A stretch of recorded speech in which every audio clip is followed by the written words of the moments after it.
क्या इस रामनवमी पर अनुपमा और अनुज का ये वनवास खत्म होगा?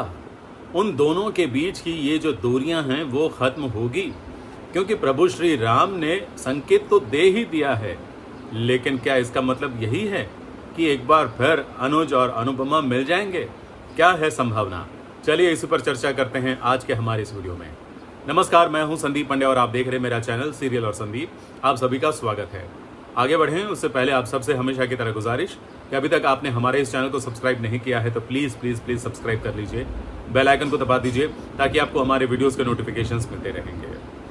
अनुपमा और अनुज साथ ही थे और साथ साथ मिलकर पहुंच गए उस होटल में जहां पर अनुपमा की बेटी पाकी के साथ कुछ गलत हो रहा था। जी हाँ, उसका दोस्त आरुष उसके साथ ज़बरदस्ती करने की कोशिश कर रहा था।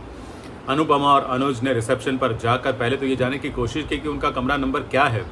हालांकि रिसेप्शन से उन्होंने ये बात बताने से मना कर दिया, ये कहते हुए कि भाई प्राइवेसी पॉलिसी है और उसके कारण हम आपको नहीं बता सकते। लेकिन समहाउ अनुपमा को तो पता चल ही जाता है, तो वो पहुंच गए उस कमरे में जहां पर पाखी के साथ आरुष गलत काम करने की कोशिश कर रहा था। और अनुपमा ने जाते ही आरुष को खींचा, उसको गिराया, उसको चांटा भी मारा और बोला कि मेरी बेटी के साथ गलत करोगे, एक माँ की ताकत को तुम जानते नहीं हो।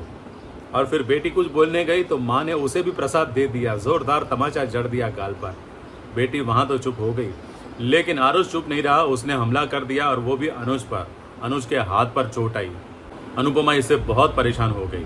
फिर तीनों जब मिलकर नीचे उतरे, होटल में रिसेप्शन के पास पहुंचे, तब वहां उनका आमना सामना हो गया श्रुति और आद्या के साथ, क्योंकि वो भी उस होटल में आई थी। क्या करने अब वो तो पता नहीं है, लेकिन ये इनका अमेरिका का न्यूयॉर्क इतना छोटा है कि हर कोई एक दूसरे से टकरा ही जाता है।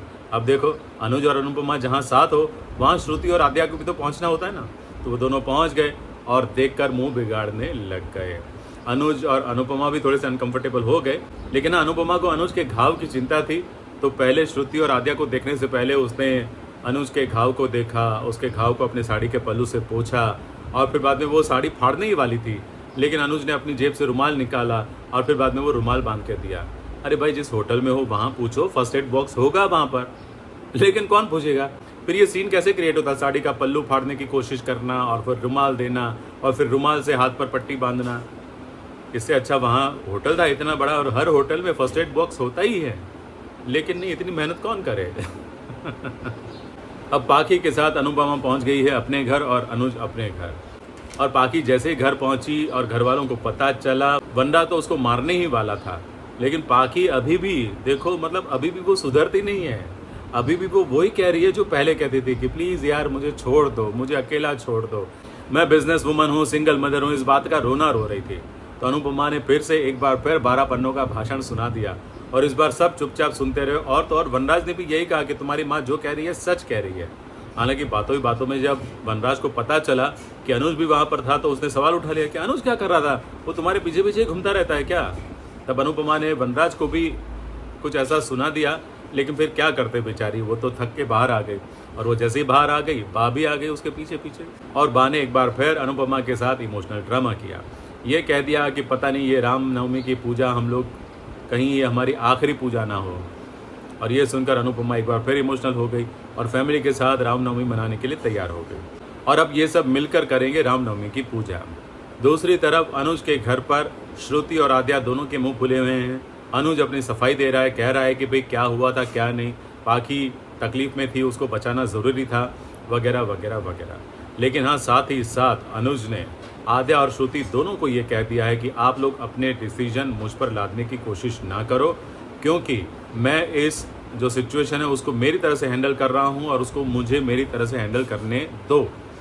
कम से कम इतना तो बोला आज अनुज। चलो अच्छी बात है, ये एक अच्छा संकेत है। अब रामनवमी की पूजा शुरू हो गई है और न्यूयॉर्क में सारे जितने भी भारतीय हैं वो सब एक जगह इकट्ठा होकर पूजा कर रहे हैं। और वहाँ पर शाह परिवार है, अनुपमा भी है।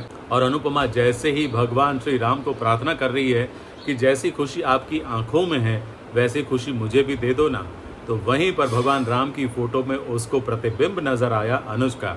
अनुज भी आ गया है, या तो अनुपमा ने उसे इनवाइट किया है या फिर न्यूयॉर्क में शायद एक ही जगह पूजा होती होगी तो वहाँ सब भारतीय इकट्ठा हुए हैं, तो अनुज भी आ गया वहाँ रामनवमी की पूजा करने के लिए।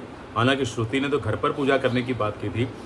अब पता नहीं, शायद अनुपमा ने इनवाइट किया होगा तो वो आया होगा, क्योंकि शाह परिवार वाले जा रहे हैं ना, तो उनके साथ आखिरी त्यौहार यहाँ न्यूयॉर्क में मनाने का न्योता दिया होगा। तो अनुज भी पहुँच गया है। अब अनुपमा ने अनुज का प्रतिबिंब भगवान राम के प्रतिबिंब में यानी कि तस्वीर में देखा है। तो क्या भगवान राम फिर से इस जोड़ी को मिलाएंगे और ये जोड़ी दोबारा एक हो पाएगी? मुझे लगता है हो पाएगी। हालांकि अनुज की शादी के सिर्फ 2 दिन बचे हैं, ऐसा श्रुति ने बोला था, आद्या ने भी बोला था।